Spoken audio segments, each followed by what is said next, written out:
सर्व मंगल मांगल्ये शिवे सर्वार्थ साधिके शरण्ये त्र्यंबके गौरी नारायणी नमस्तुते। जय माता दी। आज नवरात्रि का 8वां दिन है और नवरात्रि के 8वें दिन मां महागौरी की पूजा की जाती है। आज मैं आपके लिए दुर्गा सप्तशती पाठ का 11वां और 12वां अध्याय लेकर आया हूं। तो आइए श्रवण करते हैं दुर्गा सप्तशती का 11वां अध्याय। ऋषि कहते हैं, देवी के द्वारा वहां मां दैत्यपति शुंभ के मारे जाने पर इंद्र आदि देवता अग्नि को आगे करके उन कात्यायनी देवी की स्तुति करने लगे। उस समय अभीष्ट की प्राप्ति होने से उनके मुख कमल दमक उठे थे और उनके प्रकाश से दिशाएं भी जगमगा उठी थी। देवता बोले, शरणागत की पीड़ा दूर करने वाली देवी, हम पर प्रसन्न हो। संपूर्ण जगत की माता, प्रसन्न हो। विश्वेश्वरी, विश्व की रक्षा करो। देवी, तुम ही चराचर जगत की अधीश्वरी हो। तुम इस जगत का एकमात्र आधार हो, क्योंकि पृथ्वी रूप में तुम्हारी ही स्थिति है। तुम ही जल रूप में स्थित होकर संपूर्ण जगत को तृप्त करती हो। तुम अनंत बल संपन्न वैष्णवी शक्ति हो। इस विश्व की कारणभूता परम माया हो। देवी, तुमने इस समस्त जगत को मोहित कर रखा है। तुम ही प्रसन्न होने पर पृथ्वी पर मोक्ष की प्राप्ति कराती हो। देवी, संपूर्ण विद्याएं तुम्हारे ही भिन्न भिन्न स्वरूप हैं। जगत में जितनी स्त्रियां हैं वे सब तुम्हारी ही मूर्तियां हैं। हे जगदम्ब, एकमात्र तुमने ही इस विश्व को व्याप्त कर रखा है। तुम्हारी स्तुति क्या हो सकती है? तुम तो स्तवन करने योग्य पदार्थों से परे एवं परावाणी हो। जब तुम सर्वस्वरूपा देवी स्वर्ग तथा मोक्ष प्रदान करने वाली हो, तब इसी रूप में तुम्हारी स्तुति हो गई। तुम्हारी स्तुति के लिए इससे अच्छी उक्तियां और क्या हो सकती है? बुद्धि रूप से सब लोगों के हृदय में विराजमान रहने वाली तथा स्वर्ग एवं मोक्ष प्रदान करने वाली नारायणी देवी, तुम्हें नमस्कार है।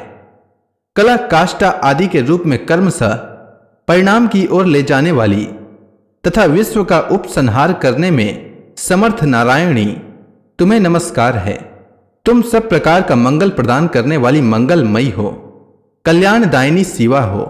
सब पुरुषार्थों को सिद्ध करने वाली शरणागत वत्सला, 3 नेत्रों वाली एवं गौरी हो। तुम्हें नमस्कार है। तुम सृष्टि पालन और संहार की शक्तिभूता सनातनी देवी, गुणों का आधार तथा सर्व गुणमयी हो। नारायणी, तुम्हें नमस्कार है। शरण में आए हुए दीनों एवं पीड़ितों की रक्षा में संलग्न रहने वाली तथा सबकी पीड़ा दूर करने वाली नारायणी देवी, तुम्हें नमस्कार है। नारायणी, तुम ब्रह्माणी का रूप धारण करके हंसों से जुटे हुए वाहन पर बैठती तथा कुछ मिश्रित जल छिड़कती रहती हो। तुम्हें नमस्कार है। महेश्वरी रूप से त्रिशूल, चंद्रमा एवं सर्प को धारण करने वाली तथा महान ऋषभ की पीठ पर बैठने वाली नारायणी देवी, तुम्हें नमस्कार है। मोरों और मुर्गों से घिरी रहने वाली तथा महाशक्ति धारण करने वाली कौमारी रूप धारिणी निष्पापे नारायणी, तुम्हें नमस्कार है। शंख चक्र गदा और श्रांग धनुष रूप उत्तम आयुधों को धारण करने वाली वैष्णवी शक्ति रूपा नारायणी, तुम प्रसन्न हो। तुम्हें नमस्कार है। हाथ में भयानक महाचक्र लिए और दाढ़ों पर धरती को उठाए वाराही रूप धारिणी कल्याणमयी नारायणी, तुम्हें नमस्कार है। भयंकर नृसिंह रूप से दैत्यों के वध के लिए उद्योग करने वाली तथा त्रिभुवन की रक्षा में संलग्न रहने वाली नारायणी, तुम्हें नमस्कार है। मस्तक पर किरीट और हाथ में महावज्र धारण करने वाली, सहस्त्र नेत्रों के कारण उद्दीप्त दिखाई देने वाली और वृत्रासुर के प्राणों का अपहरण करने वाली इंद्र शक्ति रूपा नारायणी देवी, तुम्हें नमस्कार है। शिवदूती रूप से दैत्यों की महती सेना का संहार करने वाली, भयंकर रूप धारण तथा विकट गर्जना करने वाली नारायणी, तुम्हें नमस्कार है। दाढ़ों के कारण विकराल मुख वाली मुंड माला से विभूषित मुंड मर्दनी चामुंडा रूप नारायणी, तुम्हें नमस्कार है। लक्ष्मी लज्जा महाविद्या श्रद्धा पुष्टि स्वधा ध्रुवा महारात्रि तथा महाअविद्या रूप नारायणी, तुम्हें नमस्कार है। मेधा सरस्वती वरा भूति बाब्रवी तामसी नियता तथा ईसा रूपिणी नारायणी, तुम्हें नमस्कार है। सर्वस्वरूपा सर्वेश्वरी तथा सब प्रकार की शक्तियों से संपन्न दिव्य रूपा दुर्गे देवी, सब भयों से हमारी रक्षा करो। तुम्हें नमस्कार है। कात्यायनी, यह 3 लोचनों से विभूषित तुम्हारा सौम्य मुख सब प्रकार के भयों से हमारी रक्षा करे, तुम्हें नमस्कार है। भद्रकाली, ज्वालाओं के कारण विकराल प्रतीत होने वाला, अत्यंत भयंकर और समस्त असुरों का संहार करने वाला तुम्हारा त्रिशूल भय से हमें बचाए, तुम्हें नमस्कार है। देवी, जो अपनी ध्वनि से संपूर्ण जगत को व्याप्त करके दैत्यों के तेज नष्ट किए देता है, वह तुम्हारा घंटा हम लोगों की पापों से उसी प्रकार रक्षा करे जैसे माता अपने पुत्रों की बुरे कर्मों से रक्षा करती है। चंडिके, तुम्हारे हाथों में सुशोभित खड्ग जो असुरों के रक्त और चर्बी से चर्चित है, हमारा मंगल करे, हम तुम्हें नमस्कार करते हैं। देवी, तुम प्रसन्न होने पर सब रोगों को नष्ट कर देती हो और कुपित होने पर मन वांछित सभी कामनाओं को नाश कर देती हो। जो लोग तुम्हारी शरण में जा चुके हैं उन पर विपत्ति तो आती ही नहीं है। तुम्हारी शरण में गए हुए मनुष्य दूसरों के शरण देने वाले हो जाते हैं। देवी अंबिके, तुमने अपने स्वरूप को अनेक भागों में विभक्त करके नाना प्रकार के रूपों से जो इस समय इन धर्मद्रोही महादैत्यों का संहार किया है, वह सब दूसरी कौन कर सकती थी। ज्ञान को प्रकाशित करने वाले शास्त्रों में तथा आदि वाक्यों में तुम्हारे सिवा और किसका वर्णन है, तथा तुमको छोड़कर दूसरी कौन ऐसी शक्ति है जो इस विश्व को अज्ञानमय घोर अंधकार से परिपूर्ण ममता रूपी गड्ढे में निरंतर भटका रही हो। जहां राक्षस, जहां भयंकर विष वाले सर्प, जहां शत्रु, जहां लुटेरों की सेना और जहां दावा नल हो, वहां तथा समुद्र के बीच में भी साथ रहकर तुम विश्व की रक्षा करती हो।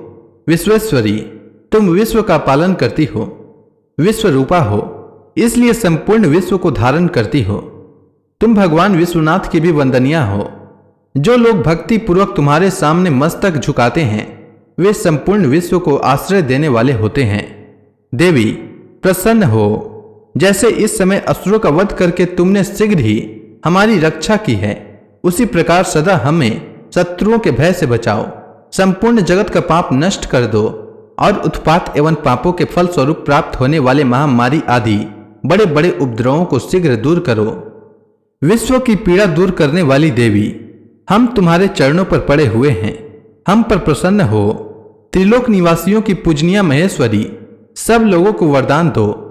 इसके बाद देवी बोली, देवताओं, मैं वर देने को तैयार हूं। तुम्हारे मन में जिसकी इच्छा हो वह वर मांग लो। संसार के लिए उस उपकारक वर को मैं अवश्य दूंगी।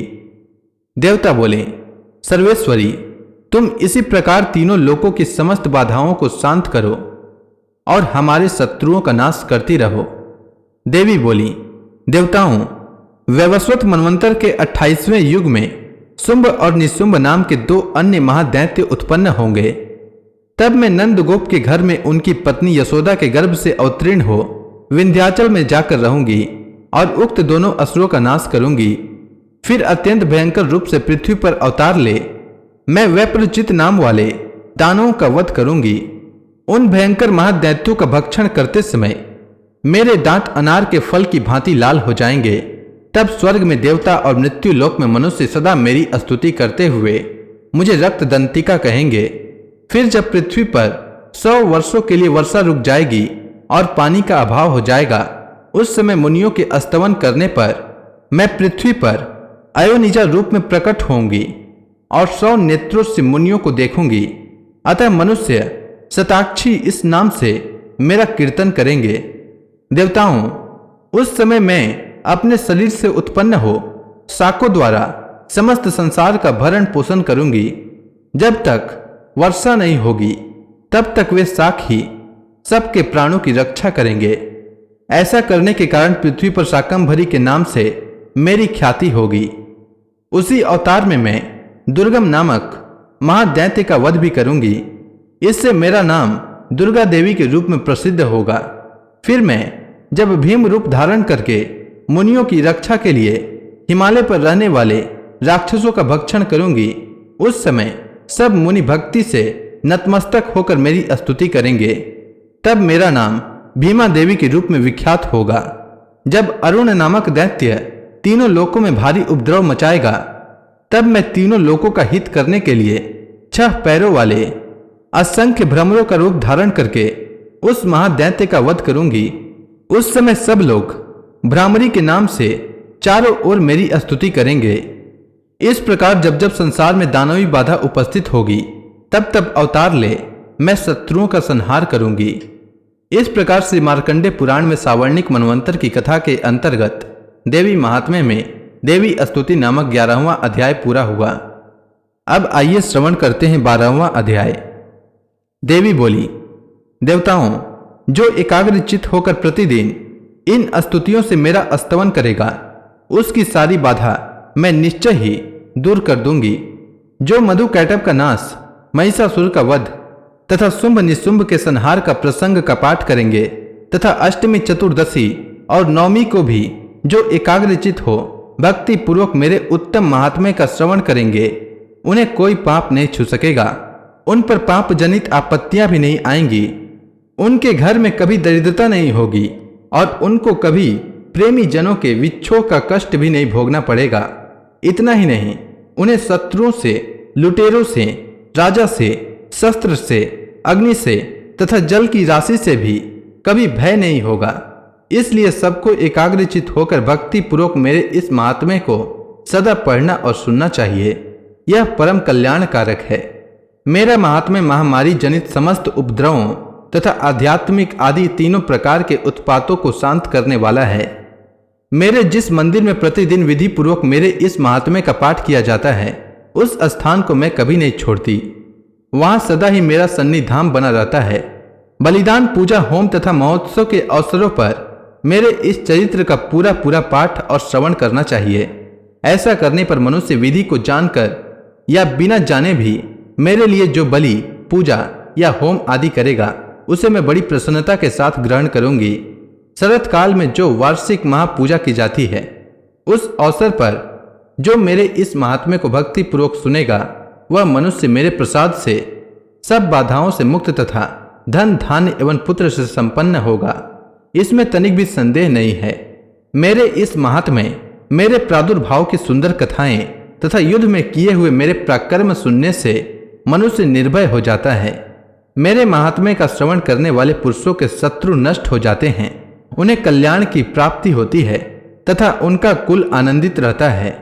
सर्वत्र शांति, कर्म में बुरे स्वप्न दिखाई देने पर तथा ग्रह जनित भयंकर पीड़ा उपस्थित होने पर मेरा महात्म्य श्रवण करना चाहिए।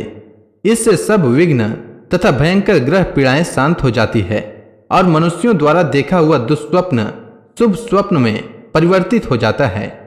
बाल ग्रहों से आक्रांत हुए बालकों के लिए यह महात्म्य शांति कारक है तथा मनुष्यों के संगठन में फुट होने पर यह अच्छी प्रकार मित्रता करने वाला होता है।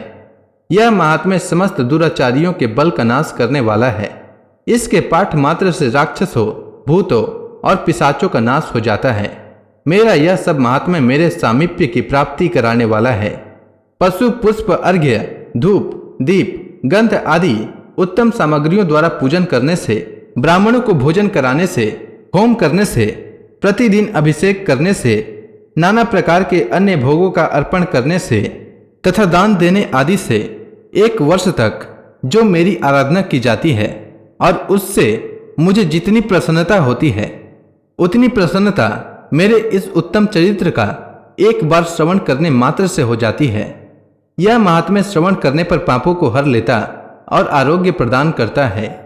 मेरे प्रादुर्भाव का कीर्तन समस्त भूतों से रक्षा करता है तथा मेरा युद्ध विषयक चरित्र दुष्ट दैत्यों का संहार करने वाला है। इसके श्रवण करने पर मनुष्यों को शत्रु का भय नहीं रहता। देवताओं, तुमने और ब्रह्म ऋषियों ने जो मेरी स्तुतियां की है तथा ब्रह्मा जी ने जो स्तुतियां की है वे सभी कल्याणमयी बुद्धि प्रदान करती है।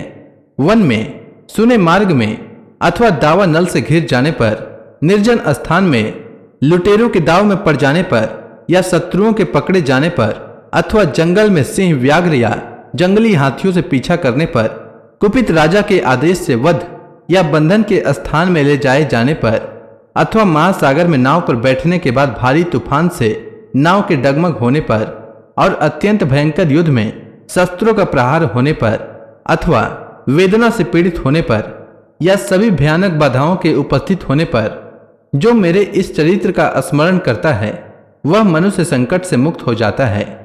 मेरे प्रभाव से सिंह आदि हिंसक जंतु नष्ट हो जाते हैं तथा लुटेरे और शत्रु भी मेरे चरित्र का स्मरण करने वाले पुरुष से दूर भागते हैं। ऋषि कहते हैं, यों कहकर प्रचंड पराक्रम वाली भगवती चंडिका सब देवताओं के देखते देखते वहीं अंतर ध्यान हो गई। फिर समस्त देवता भी शत्रुओं के मारे जाने से निर्भय हो पहले की ही भांति यज्ञ भाग का उपभोग करते हुए अपने अपने अधिकार का पालन करने लगे। संसार का विध्वंस करने वाले महाभयंकर अतुल पराक्रमी देव शत्रु शुंभ तथा महाबली निशुंभ के युद्ध में देवी द्वारा मारे जाने पर शेष दैत्य पाताल लोक में चले गए। राजन, इस प्रकार भगवती अंबिका देवी नित्य होती हुई भी पुनः पुनः प्रकट होकर जगत की रक्षा करती है। वे ही इस विश्व को मोहित करती, वे ही जगत को जन्म देती तथा वे ही प्रार्थना करने पर संतुष्ट हो विज्ञान एवं समृद्धि प्रदान करती हैं। राजन, महाप्रलय के समय महामारी का स्वरूप धारण करने वाली वे महाकाली ही इस समस्त ब्रह्मांड में व्याप्त हैं। वे ही समय समय पर महामारी होती और वे ही स्वयं अजन्मा होती हुई भी सृष्टि के रूप में प्रकट होती हैं। वे सनातनी देवी ही समयानुसार संपूर्ण भूतों की रक्षा करती हैं। मनुष्यों के अभ्युदय के समय वही घर में लक्ष्मी के रूप में स्थित हो उन्नति प्रदान करती हैं और वही अभाव के समय दरिद्रता बनकर विनाश का कारण होती हैं। पुष्प, धूप और गंध आदि से पूजन करके उनकी स्तुति करने पर वे धन, पुत्र, धार्मिक बुद्धि तथा उत्तम गति प्रदान करती हैं। इस प्रकार श्री मार्कंडे पुराण में सावर्णिक मनवंतर की कथा के अंतर्गत देवी महात्म्य में फल स्तुति नामक 12वां अध्याय पूरा हुआ। अब मैं 13वां अध्याय कल लेकर आता हूं। तब तक के लिए दुर्गा देवी का ध्यान करते रहें। तो प्रेम से बोलिए दुर्गा महारानी की जय।